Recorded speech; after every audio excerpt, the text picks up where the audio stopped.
ہمارے یہاں سب کانٹیننٹ میں تو سیالکوٹ سے چند بھائی آئے، وہ مجھے بتانے لگے کہ ہمارے علاقے کے اندر تو جب کوئی مردہ دفن ہو جاتا ہے نا تو 40 دن تک اس کی قبر پہ خیمہ لگا کے مسلسل قرآن کی تلاوت کرتے ہیں۔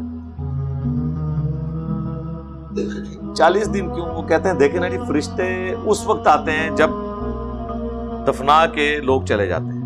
بھئی یہ تو کہیں نہیں لکھا ہوا، وہ تو ایک بات کی گئی کہ اتنی جلدی حساب شروع ہو جاتا ہے۔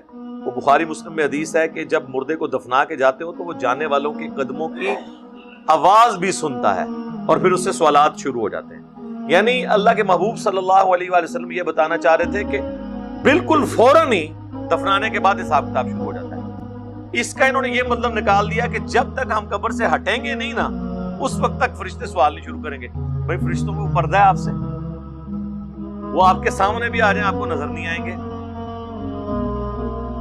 ان کا تو فریم آف ریفرنس ہی بالکل ڈیفرنٹ ہے۔ تو وہ کہتے ہیں جی ہم پھر اس لیے کرتے ہیں کہ پہلے دن فرشتے آئیں گے تو آگے دیکھیں گے کہ لوگ بیٹھے ہوئے ہیں، واپس چلے جائیں گے، دوسرے دن تیسرے دن، آخر کتنے دن آن گے؟ ہاں 40 دن کے بعد تو وہ پھر حساب کتاب ہی اس کا ختم ہو جائے گا۔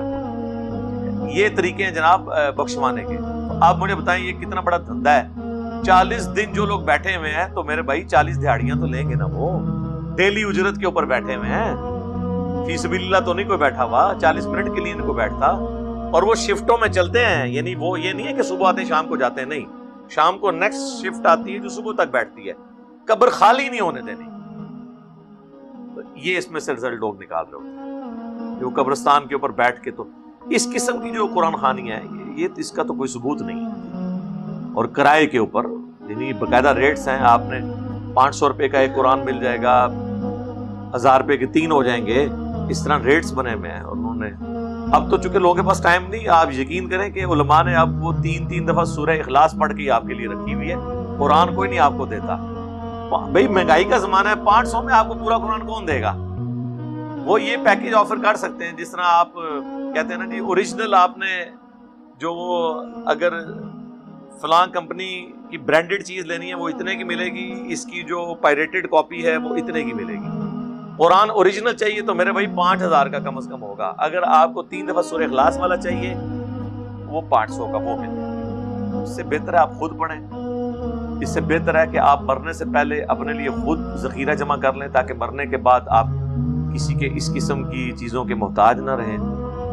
مفتی احمد یار خان نعیمی صاحب جال حق کے اندر انہی چیزوں کے ثبوت میں نا وہ کہتے ہیں جی صحیح بخاری میں موجود ہے کہ امام حسن کے جو پوتے تھے نا جب وہ فوت ہوئے تو ان کی بیوی نے ان کی قبر پہ خیمہ لگا لیا، تو اس سے قبر کے اوپر مزار بنانا اور یہ چیز ثابت ہے۔ میں بڑا حیران ہوا، میں صحیح بخاری کھول کے دیکھی، پہلی بات ہے وہ اس کی سند انہوں نے بیان نہیں کی، وہ ایک چیپٹر کی ہیڈنگ میں کتاب الجنائز کے اندر لے کے ہیں، مشکات میں بھی کتاب الجنائز میں مل جائے گی، تعلیقاً وہ روایت ہے۔ دوسرا وہ روایت پوری انہوں نے لکھی نہیں، وہ تو ان کے خلاف ہے۔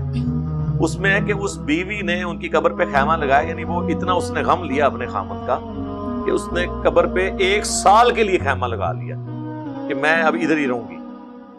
تو جب وہ اٹھی تو لوگوں نے اس کا پھر مذاق اڑایا اس عورت کا کہ ہاں تم 1 سال سے جو خیمہ لگا کے بیٹھی ہوئی تھی جس مردے کے لیے، وہ مردہ تمہیں واپس مل گیا۔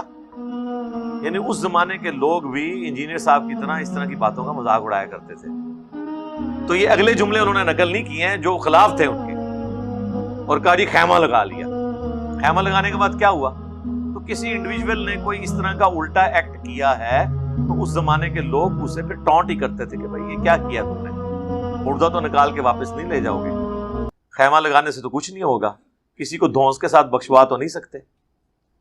اسی لیے میں اکثر اپنے بھائیوں سے یہ کہتا ہوں کہ آپ کو کوئی بات بتائے تو بغیر ٹکٹ کے چل نہ پڑا کریں، آپ خود وہ دیکھیں وہ بات لکھی کہاں ہوئی ہے، کس حالت میں لکھی ہوئی ہے، اس کے آگے پیچھے پڑھیں تو آپ کو پتہ چلے گا کہ اکثر اوقات وہ چیزیں اس طریقے سے ہوتی نہیں ہیں جس طریقے سے یہ لوگ پریزنٹ کر رہے ہوتے ہیں۔